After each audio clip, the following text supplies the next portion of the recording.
Hello friends, ഞാൻ നിങ്ങളുടെ Eduport NEET ബാച്ചിലെ super mentor Abdul Shukoor. Currently AIIMS Delhi MBBS third year student ആണ്. ഇന്നത്തെ വീഡിയോയിൽ ഞാൻ എന്താ പറയാൻ പോകുന്നതെന്ന് വെച്ചാൽ, നിങ്ങളെല്ലാവരും ഡ്രീം കോളേജ് ആയിട്ടുള്ള എയിംസ് ഡൽഹി, ഈ എയിംസ് ഡൽഹി ക്യാമ്പസിൻ്റെ ഒരു റിവ്യൂ, പിന്നെ ഇവിടുത്തെ ഫെസിലിറ്റീസ് ഒരു മൊത്തത്തിൽ ഓവർവ്യൂ തരാനാണ് ഞാൻ വീഡിയോ. ഇത് ചെയ്യാനുള്ള കാരണം മെയിൻലി രണ്ട് കാരണമാണ്. ഒന്ന് പറഞ്ഞാൽ, ഇപ്പോൾ ഞാൻ ഇടുന്ന വീഡിയോസിലൊക്കെ അധികം ഈ ക്യാമ്പസിനെ കുറിച്ച് കുറേ ക്വയറീസ് ചോദിക്കാറുണ്ട് ആൾക്കാർ. അപ്പോൾ അതിനൊരു ഉത്തരം തരിക. പിന്നെ സെക്കൻഡ് പറഞ്ഞാൽ, അതിലേറെ ഇമ്പോർട്ടൻ്റ് ആയിട്ട്, നിങ്ങൾ എന്തായാലും ഇവിടുത്തെ ഈ ഫെസിലിറ്റീസ് കേട്ടാൽ നിങ്ങൾക്ക് എന്തായാലും നമ്മുടെ ഈ ക്യാമ്പസിൽ വരാൻ തോന്നും. അത്രയും ടോപ്പ് ക്ലാസ് ഫെസിലിറ്റീസാണ് ഇവിടെ പ്രൊവൈഡ് ചെയ്യുന്നത്. അപ്പോൾ നിങ്ങൾക്കൊരു മോട്ടിവേഷൻ തരാനും കൂടിയാണ് നമ്മൾ ഈ വീഡിയോ ചെയ്യുന്നത്. സോ നമുക്ക് നേരെ വീഡിയോയിലോട്ട് പോകാം. ഫസ്റ്റ് ജനറലായിട്ടൊരു കാര്യം പറയുകയാണെങ്കിൽ എന്താ വെച്ചാൽ, നമ്മുടെ ക്യാമ്പസ് എസ്റ്റാബ്ലിഷ് ആയിരിക്കുന്നത് പറഞ്ഞാൽ 1956 ആണ്. പിന്നെ NIRF റാങ്കിങ് നോക്കുകയാണെങ്കിൽ എല്ലാവർക്കും കുറേ ഉണ്ടാവുമല്ലോ. കുറേ കാലങ്ങളായിട്ട് നമ്മുടെ ക്യാമ്പസ് തന്നെയാണ് ഇന്ത്യയിലെ ഏറ്റവും ബെസ്റ്റ് മെഡിക്കൽ കോളേജ്. പിന്നെ ഇനി ഫെസിലിറ്റീസ് പറയുകയാണെങ്കിൽ, ഞാൻ ഫസ്റ്റ് പറയാം, ഇവിടുത്തെ ഏറ്റവും അട്രാക്റ്റീവ് ഫിഗറാണ് ഇവിടുത്തെ ഫീസ് എന്ന് പറയുമ്പോൾ നമുക്ക് 5.5 ഇയേഴ്സിന് വെറും ലെസ് ദാൻ 6,000 റുപ്പീസാണ് വരുന്നത്.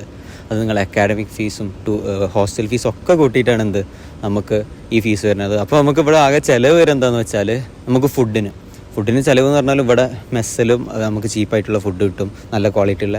പിന്നെ എന്താണെന്ന് വെച്ചാൽ, നമുക്ക് ട്രാവലിങ്, അപ്പോൾ നമ്മൾ എവിടേക്കെങ്കിലും ഔട്ടിങ്ങിന് പോവുകയാണെങ്കിലോ അല്ലെങ്കിൽ ഇവിടുന്ന് ഫ്ലൈറ്റിൽ കയറിയിട്ട് നാട്ടിൽ പോകുമ്പോഴുള്ള ആ രണ്ട് ചിലവാണ് ഇവിടെ മെയിൻലി നമുക്ക്. ഫീസ് കഴിഞ്ഞിട്ട് ഇവിടുത്തെ ഏറ്റവും അടുത്ത അടിപൊളി ഫാക്ടറാണ് ഇവിടുത്തെ ഹോസ്റ്റൽ. ഇപ്പോൾ ഹോസ്റ്റൽ ഫെസിലിറ്റി പറയുകയാണെങ്കിൽ, ടോട്ടൽ നമ്പർ ഓഫ് ഹോസ്റ്റൽ പറയുകയാണെങ്കിൽ, ഇപ്പോൾ UG ബോയ്സിന് 8 ഹോസ്റ്റലും ഗേൾസിന് 3 ഹോസ്റ്റലാണുള്ളത്. ഇനി നമുക്ക് ഫസ്റ്റ് ഇയറിൽ ഡബിൾ റൂമാണ് കിട്ടുക, ഡബിൾ ഷെയ്ഡ് റൂം. പിന്നെ സെക്കൻഡ് ഇയർ മുതൽ ഇൻറ്റേൺഷിപ്പ് വരെ നമുക്ക് സിംഗിൾ റൂം കിട്ടും. ആ റൂം എന്ന് പറഞ്ഞാൽ നമുക്ക് ഇഷ്ടമുള്ള പോലെ കസ്റ്റമൈസ് ചെയ്യാം, എന്തും വെക്കാം. അതായത് AC വെക്കാം, ഫ്രിഡ്ജ് വെക്കാം, ഇൻഡക്ഷൻ വെക്കാം, ഓവൻ വെക്കാം, എന്ത് ഇലക്ട്രിക് അപ്ലയൻസും വെക്കാം. നമ്മളതിൻ്റെ കറണ്ട് ബില്ലൊന്നും അറിയേണ്ട ആവശ്യമില്ല.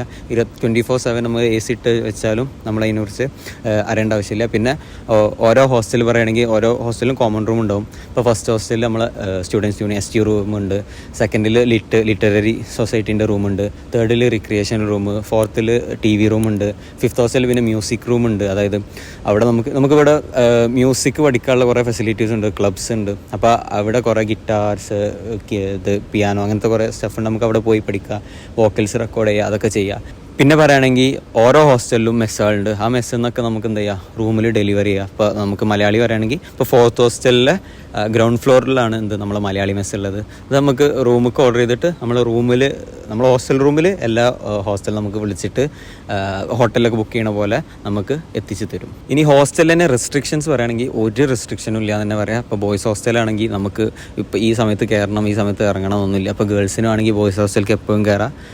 പിന്നെ ഇനി ഗേൾസ് ഹോസ്റ്റൽ പറയുകയാണെങ്കിൽ, സേഫ്റ്റിക്കും വേണ്ടി അവിടെ മോർണിംഗ് 6 AM മുതൽ രാത്രി 9 PM വരെ ബോയ്സിന് എൻട്രി ചെയ്യുക. പിന്നെ ഗേൾസ് ഹോസ്റ്റലിൽ പിന്നെ ഒന്നും കൂടിയും സേഫാണ്. നമുക്ക് എൻട്രൊക്കെ ചെയ്തിട്ട് നമ്മളെ വെരിഫിക്കേഷനൊക്കെ നടത്തിയിട്ട് അവർ ഉള്ളിലേക്ക് അലോ ചെയ്യുള്ളൂ. പിന്നെ നമ്മൾ ഹോസ്റ്റൽ കോംപ്ലക്സിൻ്റെ ഉള്ളിൽ തന്നെ നമുക്ക് ആവശ്യമുള്ള എല്ലാവിധ ഷോപ്പുകളും ഉണ്ട്. ഇപ്പോൾ പലചരക്ക് കട എന്ന് പറയുന്ന ജനറൽ സ്റ്റോർ ഉണ്ട്, പിന്നെ കമ്പ്യൂട്ടർ റൂമുണ്ട്, പിന്നെ നമുക്ക് കോഫി ഷോപ്പ് ഉണ്ട്, നെസ്കഫെ ഉണ്ട്, അങ്ങനെ കുറേ ഷോപ്പുണ്ട്. പിന്നെ നമുക്ക് ഇവിടുത്തെ ഹോസ്റ്റലിൽ എന്തെങ്കിലും പ്രശ്നം വന്നാൽ, ഇപ്പോൾ പ്ലംബർ ഫെസിലിറ്റീസ്, പിന്നെ ഇലക്ട്രിക് അങ്ങനെ എന്തെങ്കിലും റിലേറ്റഡോ അല്ലെങ്കിൽ കാർപ്പൻ്റർ റിലേറ്റഡ് എന്തെങ്കിലും പ്രശ്നം വന്നാൽ നമുക്കിവിടെ ഫ്രീ ആയിട്ട് ഇവർ ചെയ്തു തരും. ഇനി ഞാൻ നിങ്ങൾക്ക് കുറച്ച് അക്കാഡമിക് റിലേറ്റഡ് കാര്യങ്ങൾ പറഞ്ഞുതരാം. ഈ ബാക്കിൽ കാണുന്നതാണ് നമ്മുടെ അക്കാഡമിക് ബ്ലോക്ക്.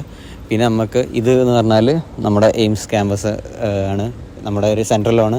നിങ്ങൾക്ക് കണ്ടാൽ മനസ്സിലാവും, നല്ലൊരു എസ്തെറ്റിക് വൈബും നല്ലൊരു ഗാർഡനിങ്ങും ഒക്കെ പ്രോപ്പറായിട്ട് ചെയ്ത് വെച്ചിരിക്കുന്നു. ഇനി ഞാൻ അക്കാഡമിക് റിലേറ്റഡ് കുറച്ച് പോയിൻറ്റ്സ് പറഞ്ഞുതരാം. ഇവിടെ കുറേ PhD കോഴ്സസുകൾ അവൈലബിൾ ആണ്. പിന്നെ ഡിപ്പാർട്ട്മെൻറ്റ്സിനെ കുറിച്ച് പറയുകയാണെങ്കിൽ 91 ഡിപ്പാർട്ട്മെൻറ്റ്സും സബ് സ്പെഷ്യാലിറ്റീസൊക്കെ ഉണ്ട്.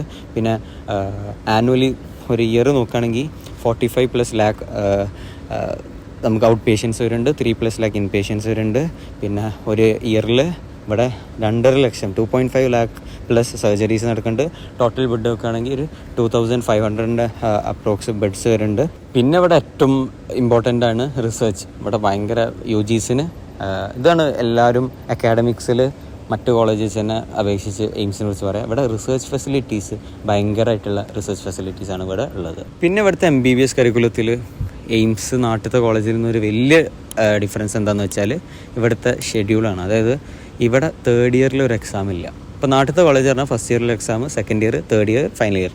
നമുക്ക് ഫസ്റ്റ് ഇയറും സെക്കൻഡ് ഇയർ കഴിഞ്ഞിട്ട് ഒരു ഫൈനലിൽ 3 എക്സാമേ നമുക്ക് വരുന്നുള്ളൂ. അപ്പോൾ കമ്പാരിറ്റീവ്ലി തേർഡ് ഇയർ ഭയങ്കര നമുക്ക് ചില്ലാവും. പിന്നെ അതുമാത്രമല്ല ഇൻറ്റേൺഷിപ്പ് ഇപ്പോൾ ഞാൻ കേട്ടുകൊണ്ടത് നാട്ടിലത്തെ കോളേജിൽ ഭയങ്കര ഹെക്റ്റിക്കാണ്, ഒന്നിനും പറ്റില്ല. പക്ഷെ ഇവിടുത്തെ പ്രൊഫസേഴ്സ് പറഞ്ഞാൽ അവർക്കറിയുന്നത് ഇവർക്ക് പി ജിക്ക് പ്രിപ്പയർ ചെയ്യണം. അപ്പോൾ അതൊക്കെ മനസ്സിലാക്കിയിട്ട് അവർ അത്ര ഹെക്റ്റിക്കായിട്ടുള്ള ഇതൊന്നും കൊടുക്കില്ല. അപ്പോൾ നമുക്ക് എന്ത് ചെയ്യാം, ഇവിടുത്തെ പ്രൊഫസേഴ്സിൻ്റെ ഇൻറ്റേൺഷിപ്പിൻ്റെ ടൈമിൽ നമ്മൾ പണി വേഗം കഴിച്ചിട്ട് നമുക്ക് എന്ത് പറയും, നമ്മൾ പോയി പി ജിക്ക് പ്രിപ്പയർ ചെയ്തോന്നുള്ള മോട്ടിവേഷനും നമുക്ക് അവർ തരും. അത് ഈ കോളേജിനെ മറ്റു കോളേജിൽ നിന്ന് ഭയങ്കരമായിട്ട് ഡിഫറൻഷ്യേറ്റ് ചെയ്യുന്ന ഒരു ഫാക്ടറാണ്. ഇനി നെക്സ്റ്റ് ഇവിടുത്തെ നമുക്ക് എയിംസ് ഡൽഹിയിലത്തെ സ്പോർട്സ് ഫെസിലിറ്റീസ് വെക്കാം. സ്പോർട്സ് ഫെസിലിറ്റീസ് പറയുമ്പോൾ നമ്മളിവിടെ ജിംഖാന എന്നാണ് പറയുക. ആ ജിംഖാനയിൽ തന്നെ നമുക്ക് എന്ത് വരും, ഒരു നല്ലൊരു ഫുട്ബോളിൻ്റെ ഗ്രൗണ്ട് ഉണ്ട്, പിന്നെ ക്രിക്കറ്റിൻ്റെ പിച്ചുണ്ട്, പിന്നെ നമുക്ക് ഒരു വോളിബോൾ കോർട്ട് ഉണ്ട്, ബാസ്കറ്റ് ബോൾ കോർട്ട് ഉണ്ട്, പിന്നെ ഒരു ടെന്നീസ് കോർട്ട് ഉണ്ട്, പിന്നെ ഒരു Olympic size swimming pool, temperature controlled ഒരു സ്വിമ്മിംഗ് പൂൾ അവൈലബിൾ ആണ്. പിന്നെ ഏറ്റവും ഇതുള്ള ഈ ജിംഖാന എന്നുള്ള പേര് തന്നെ ഉള്ള ജിം. അപ്പോൾ ഒരു അടിപൊളി ജിമ്മുണ്ട്, എല്ലാ എക്യുപ്മെൻസുള്ള ജിമ്മുണ്ട്, പിന്നെ നമുക്കൊരു കാർഡിയോ സെൻ്റർ ഉണ്ട്. അപ്പോൾ നിങ്ങളൊരു ഫിറ്റ്നസ് എന്തൂസിയാസിസ്റ്റ് ആണെങ്കിൽ എന്തായാലും ഒരു ബെസ്റ്റ് പ്ലേസാണ് നമുക്ക് എയിംസ് ഡൽഹി. നെക്സ്റ്റ് പോയിന്റ് എന്ന് പറഞ്ഞാൽ ഇവിടെ നടക്കുന്ന ഇവൻറ്റ്സ് ആണ്. ഇവിടെ മെയിൻലി 2 ഇവൻറ്റ്സ് ആണ് നടക്കൽ, ഒന്ന് ഇൻഫെസ്റ്റും ഒന്ന് പൾസും. ഇൻഫെസ്റ്റ് എന്ന് പറഞ്ഞാൽ ഇൻട്രാ കോളേജ് ഫസ്റ്റ് ആവും, നമ്മൾ ഓരോ ബാച്ചും അങ്ങോട്ടും ഇങ്ങോട്ടും കോമ്പീറ്റ് ചെയ്യണത്. അതൊരു 4 days ഉണ്ടാവും, അതിൽ എല്ലാവിധ പരിപാടികളും ഉണ്ടാവും. പിന്നെ എന്ന് പറഞ്ഞാൽ പൾസ് എന്ന് പറഞ്ഞാൽ സൗത്ത് ഏഷ്യയിൽ തന്നെ ഏറ്റവും ബിഗ്ഗസ്റ്റ് മെഡിക്കൽ ഫെസ്റ്റാണ്. അതൊരു 7 days ഒരു പ്രോഗ്രാമാണ്. അതിൽ സ്റ്റാർ നൈറ്റ്സ് ഉണ്ടാവും. സ്റ്റാർ നൈറ്റ്സ് പറഞ്ഞാൽ കുറേ സെലിബ്രിറ്റീസ് സിംഗേഴ്സൊക്കെ വന്നിട്ട്, ലൈക്ക് ഇപ്പോൾ ഇവിടെ മറ്റേ സുനിധി ചൗഹാൻ, അർമാൻ മാലിക്, പിന്നെ ഹണി സിംഗ്, ഇങ്ങനത്തെ കുറേ സ്റ്റാർസ് വന്നിട്ട് പെർഫോം ചെയ്യുന്ന സ്റ്റാർ നൈറ്റ്സ് ഉണ്ടാവും. പിന്നെ അവിടെ കുറേ ആ 7 days പറഞ്ഞാൽ നമ്മൾ ഫുള്ള് ഓണാവും. അതായത് പൾസിൻ്റെ അന്ന് ഉറക്കമില്ല എന്നാണ് പറയില്ല. അപ്പോൾ അത്രയും ടോപ്പ് നോച്ച് ആയിട്ടുള്ള ഒരു ഇവൻ്റാണ് ഈ പൾസും. ഇനി നെക്സ്റ്റ് എല്ലാവരുടെയും ക്യൂറി എന്താണെന്ന് വെച്ചാൽ ലാംഗ്വേജ് ഇഷ്യൂ. അതായത് ഇവിടെ വന്നാൽ ഹിന്ദിയും ഒക്കെ അറിയില്ലെങ്കിൽ സീനാകുമെന്ന്. ഫസ്റ്റ് ഞാൻ പറയുകയാണെങ്കിൽ നിങ്ങൾക്ക് ഇവിടുത്തെ ലെക്ചേഴ്സ് ഫുൾ ഇംഗ്ലീഷിലാണ് കൊടുക്കുക. സോ നമുക്ക് ഇംഗ്ലീഷിലൊരു ഐഡിയ ഉണ്ടെങ്കിൽ നമുക്ക് എന്താക്കുക, ഇനിയിപ്പോൾ ഇംഗ്ലീഷിൽ നിങ്ങൾക്ക് കുറച്ച് ഐഡിയ കുറവാണെങ്കിലും ഇവിടെ വന്നിട്ട് അത് ഇമ്പ്രൂവ് ചെയ്യുക. പിന്നെ എന്താണെന്ന് വെച്ചാൽ ഹിന്ദി എവിടെ സീന് വരികയെന്ന് വെച്ചാൽ പേഷ്യൻസിനോട്. ഇപ്പോൾ സെക്കൻഡ് ഇയർ മുതൽ നമ്മൾ ക്ലിനിക്കൽ പോസ്റ്റിങ്സ് തുടങ്ങും. അപ്പോൾ നമ്മൾ പേഷ്യൻസിനോട് ഇൻട്രാക്ട് ചെയ്യും.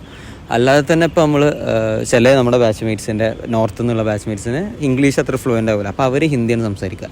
അപ്പോൾ എൻ്റെ അഭിപ്രായത്തിൽ ഹിന്ദി എന്ന് പറഞ്ഞാൽ ഈസി ആയിട്ട് പഠിക്കാൻ പറ്റുന്ന ഒരു ലാംഗ്വേജാണ്. അപ്പോൾ ഇവിടെ വന്ന് നമ്മൾ പേഷ്യൻസിനോട് നമ്മളെ ബാച്ച്മേറ്റ്സിനോടൊക്കെ ഹിന്ദി സംസാരിച്ച് നമുക്ക് ഹിന്ദി നമ്മളെന്താവും അടിപൊളിയാവും. പിന്നെ ഇത് പറഞ്ഞാൽ ഇവിടുത്തെ ഒരു മെറിറ്റായിട്ടാണ് പറയേണ്ടത്. കാരണം എന്താ വെച്ചാൽ നമ്മൾ ഈ കേരളത്തിലെ കോളേജിലൊക്കെ അങ്ങനെ ഒതുങ്ങി നിന്നാൽ ഈ ലാംഗ്വേജ് ഇമ്പ്രൂവ് ചെയ്യലോ ഒന്നും നടക്കില്ല. കാരണം ഇപ്പോഴത്തെ കാലം നമുക്കറിയാലോ, നമ്മൾ കുറേ ആൾക്കാർ അബ്രോഡ് പോകാനും പുറത്ത് പോകാനൊക്കെ ആഗ്രഹമുള്ളവരാണ്. അപ്പോൾ നമ്മൾ വെറും ഇങ്ങനെ മലയാളത്തിൽ ഒതുങ്ങി നിൽക്കാതെ കുറച്ചുകൂടി ലാംഗ്വേജൊക്കെ അടിപൊളിയാക്കണം എന്നുള്ള മൈൻഡുള്ളവർക്ക് എന്തായാലും ഇവിടെ വന്നാൽ നല്ല ഇമ്പ്രൂവ്മെൻറ്റ്സ് ഉണ്ടാവും. ഇനി ലാസ്റ്റായിട്ട് ഞാൻ ഇവിടുത്തെ കട്ട് ഓഫ് പറഞ്ഞുതരാം. കട്ട് ഓഫിൽ 2022 നമുക്ക് ഓപ്പൺ കാറ്റഗറി, ജനറൽ കാറ്റഗറിയിൽ നമുക്ക് 700 മാർക്സിലാണ് ഇവിടെ കട്ട് ഓഫ് വരുന്നത്. OBC 690, EWS 695, SC 677, ST 657. ഇനി 2023 ആണെങ്കിൽ ഓപ്പൺ കാറ്റഗറിയിൽ 706, OBC 692, EWS 692, SC 680, ST 645. ഇപ്പോൾ ഞങ്ങളുടെ ടൈമിലാണെങ്കിലും ജനറൽ കാറ്റഗറി ഒരു 705 ആയിരുന്നു തോന്നുന്നു ജനറൽ കാറ്റഗറി. OBC ഒരു 700+ ആണ് OBC വരുന്നത്. അപ്പോൾ ഞാൻ ഇതുകൊണ്ട് പറയാൻ ഉദ്ദേശിക്കുന്നത്, പിന്നെ 2024 പിന്നെ പറയാതിരിക്കണതാണ് നല്ലത്. കാരണം ഇത്രയും NT അല്ല, ഇപ്പോഴത്തെ ഫുൾ നീറ്റ് ഹിസ്റ്ററി നോക്കുകയാണെങ്കിൽ ഇത്ര ഒരു അബദ്ധത്തിൽ അടുത്തൊരു പേപ്പർ അത്രയും ഈസി ഇത്ര കട്ട് ഓഫ് പറഞ്ഞ ഒരു പേപ്പർ വരുമെങ്കിൽ ഇനി ഒരിക്കലും ആവർത്തിക്കൂല എന്ന് പറയാം. കാരണം NT കുറേ വെള്ളം കുടിച്ചത് കാരണം. അപ്പോൾ എന്തായാലും നെക്സ്റ്റ് ഇയർ ഇപ്പോൾ 2021, 22, 23 അങ്ങനത്തെ ഒരു സ്റ്റാൻഡേർഡ് പേപ്പർ വരാനാണ് നല്ല ചാൻസ് ഉള്ളത്. അപ്പോൾ അതുകൊണ്ട് ഞാൻ ഉദ്ദേശിക്കുന്നത് എന്താ വെച്ചാൽ, നിങ്ങളൊരു ജനറൽ കാറ്റഗറി സ്റ്റുഡൻ്റ് ആണെങ്കിൽ ഇവിടെ കിട്ടണമെങ്കിൽ ഒരു 705+ എയിം ചെയ്യുക. OBC ആണെങ്കിൽ നിങ്ങൾക്ക് കൂളായിട്ട് കയറണമെങ്കിൽ ഒരു 700+ നിങ്ങൾ എന്ത് ചെയ്യുക, എയിം ചെയ്യുക. അപ്പോൾ അത്രയേ ഉള്ളൂ വീഡിയോ. ഞാൻ എൻ്റെ കോളേജിൻ്റെ ഫെസിലിറ്റീസ് നല്ല അടിപൊളിയായി നിങ്ങൾക്ക് പറഞ്ഞു തന്നു. നിങ്ങളെല്ലാവരും മോട്ടിവേറ്റഡ് ആയിട്ട് ഇരിക്കുകയാണെന്ന് ഞാൻ വിചാരിക്കണം. അപ്പോൾ ഇനി നിങ്ങൾക്ക് വേറെ എന്തെങ്കിലും ഡൗട്ട്സ് ഉണ്ടെങ്കിൽ അത് കമൻറ്റ് സെക്ഷനിൽ ചോദിക്കുക. നെക്സ്റ്റ് കണ്ടൻറ്റ് എന്താ വേണ്ടതെന്നുള്ളതും കമൻറ്റ് സെക്ഷനിൽ അറിയിക്കുക. അപ്പോൾ നെക്സ്റ്റ് വീഡിയോയിൽ കാണാം. അതുവരെ ബൈ.